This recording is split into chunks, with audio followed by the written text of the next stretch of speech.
Valentine's Day is almost here and we have found the perfect gift for your Valentine. So today we're going to make a his and hers Valentine's Day charcuterie box. I love this Yes. idea. I love it's it. super fun. It's really a creative way for a present for somebody that you love.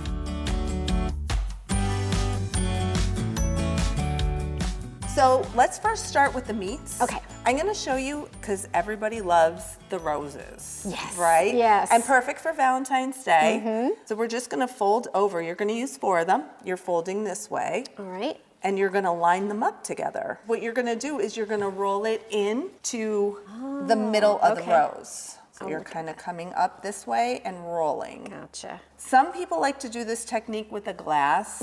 I like them smaller and tighter, my roses. So this is a little bit different. So you can see, yes. I love it. So now you're gonna build the outside of your rose. So you're just gonna fold the same way you did. Okay. And you're gonna come around and build out from there. These are beautiful. Aren't they really nice? are cute. I mean, like, it just makes it so much extra special Oh, when you make these little 100%. touches, right? Yes. And now we're gonna go switch over. We have some prosciutto here. And what this technique is called ribboning. All right. So what you're doing is you're gonna fold up, and you wanna keep the white part up front. Okay. So then you're gonna take it this way, and you're kinda gonna go in and out with it. So it goes in, and then out, in, out.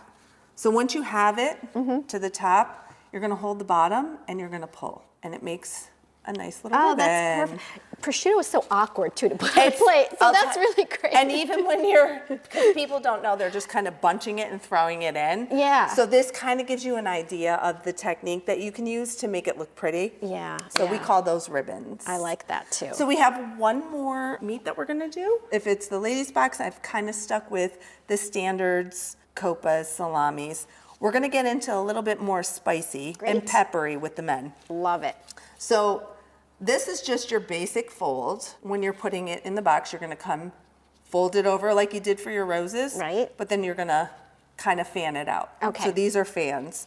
And what you do is just kind of put them together like this, you know, so that's another little pretty. So we can move on to some cheeses I have here. You can see these are cutouts, they're hearts.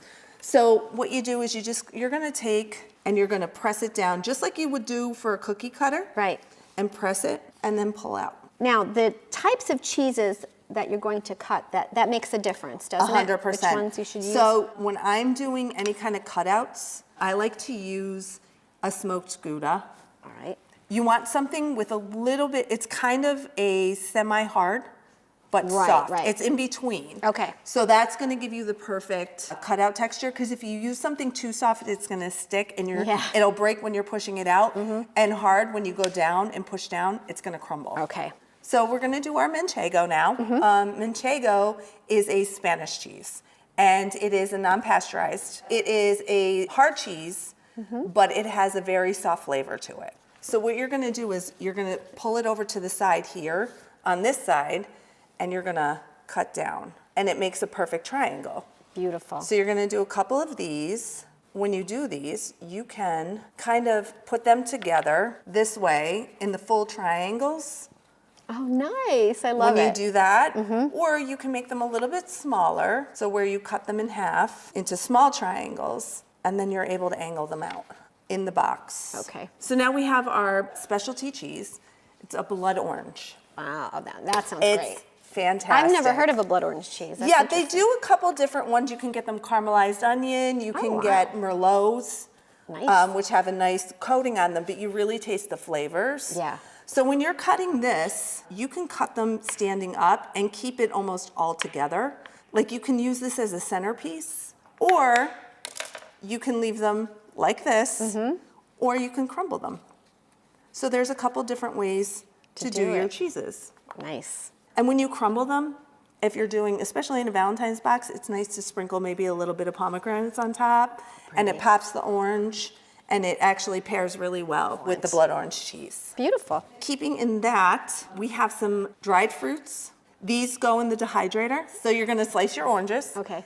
And when you put it in, these take about 12 hours. It's a long time. Long time. But worth it. Yes, they're very pretty to add to your box, and they're also pretty tasty.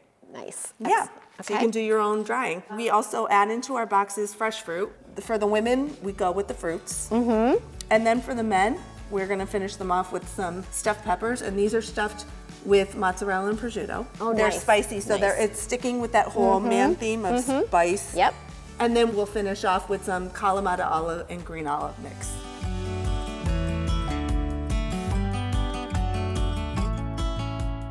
This is Gavin Esham. He is the co-owner of Bubbles and Brie, and these look great. Yeah. I have to point out the X and the O and the heart in the Brie. Right? Well, so, I mean, A, it's beautiful, and we're not wasting cheese. Right. No one should ever waste any cheese. That's a cardinal sin. That is, for sure. We've done brunch tables, we've done lunch tables, we've done, themed tables. It really is a kind of a choose your own adventure kind of situation with us. We have bubblesandbriepa.com. Our whole menu's on there. There's some great pictures as well, but there's an inquiry form. They just fill out the simple inquiry. It comes right to us, and then we can start talking. Most importantly, a lot of times we're collaborating. Collaborating is a big deal for us. Like with Electric City Sweets, we're going to be working with chocolate. We're talking to some other vendors. We're also working with really cool venues in the area, and this is one of them. Imagine Performing Arts lent us this space, and they do incredible work, and they're also a beautiful little venue for mini weddings that we're going to be developing that program as well. And we are super, super, super excited because we're actually going to have our own space coming up, hopefully be open by March. It also will give us an opportunity to have our own mini events. Obviously, it will be a functioning, incredible deli that'll be helmed by Patty Haggerty, and Bubbles and Brie will work out of there. We wish you all the best, and we're very excited for you. And thank you so much for having us today. You're and so welcome. to you and Patty, happy Well, Valentine's Day. And this one is yours. Why, thank you. You get to take this one home. Nice. And you can share it with that one too. Absolutely, If you we'll want share with everybody. to. It's so nice to meet you. Thank you.